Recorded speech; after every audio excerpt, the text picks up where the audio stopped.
നമസ്കാരം. കേരളം മാത്രം മുന്നിൽ വെച്ച് ബി.ജെ.പിയിൽ വമ്പൻ നീക്കം. സംസ്ഥാനത്തെ ഷാഡോ ക്യാബിനറ്റ് രൂപീകരിച്ച് പ്രവർത്തിക്കാൻ ബി.ജെ.പി സംസ്ഥാന നേതൃത്വം തീരുമാനമെടുത്തതായി സൂചന.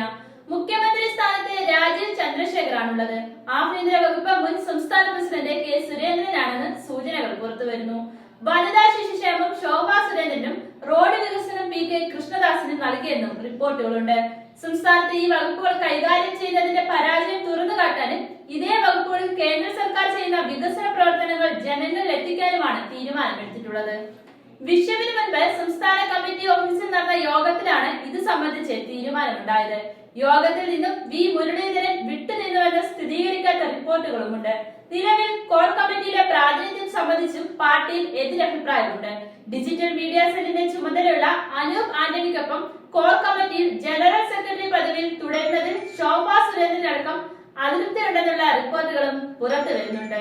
പല നേതാക്കളെയും കോർ കമ്മിറ്റിയിൽ നിന്ന് മാറ്റി നിർത്തുന്നതായും പരാതിയുണ്ട്.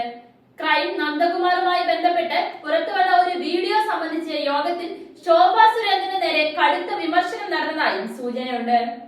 കഴിഞ്ഞ കമ്മിറ്റിയിൽ വൈസ് പ്രസിഡന്റ് സ്ഥാനം നൽകിയിട്ടും മികച്ച പ്രവർത്തനം ശോഭാ സുരേന്ദ്രൻ കാഴ്ചവെച്ചില്ലെന്ന വിമർശനവും മുതിർന്ന നേതാവ് യോഗത്തിൽ ഉന്നയിച്ചതായാണ് ലഭിക്കുന്ന വിവരം. സംസ്ഥാനത്ത് പാർട്ടിയുമായി ബന്ധപ്പെട്ട നിലപാടുകളും കാര്യങ്ങളും പുറത്തു പറയുമ്പോൾ ഒരു ഏകീകൃത രൂപം വേണമെന്നും സംസ്ഥാന അധ്യക്ഷൻ രാജീവ് ചന്ദ്രശേഖറുമായി ചർച്ച ചെയ്ത് അനൂപ് ആന്റണി വാട്സ്ആപ്പ് ഗ്രൂപ്പിൽ പങ്കുവയ്ക്കുന്ന നിലപാടുകൾ മാത്രമാവും ഇനി സംസ്ഥാന നേതാക്കൾ ആവർത്തിക്കേണ്ടതെന്ന നിർദ്ദേശവും യോഗത്തിൽ നൽകിയിട്ടുണ്ട്. ഇതിനെതിരെ നേതാക്കൾക്ക് കടുത്ത അമർഷവുമുണ്ട്.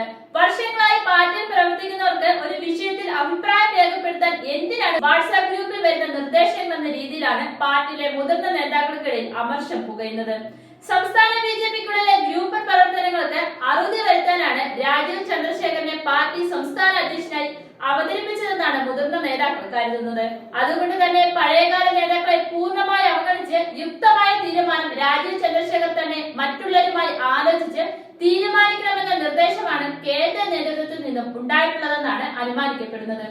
സംഘടനാ കാര്യങ്ങളിൽ രാജീവിനെ സഹായിക്കണമെന്ന് കെ സുരേന്ദ്രനോടും നേതൃത്വം ആവശ്യപ്പെട്ടിട്ടുണ്ട്.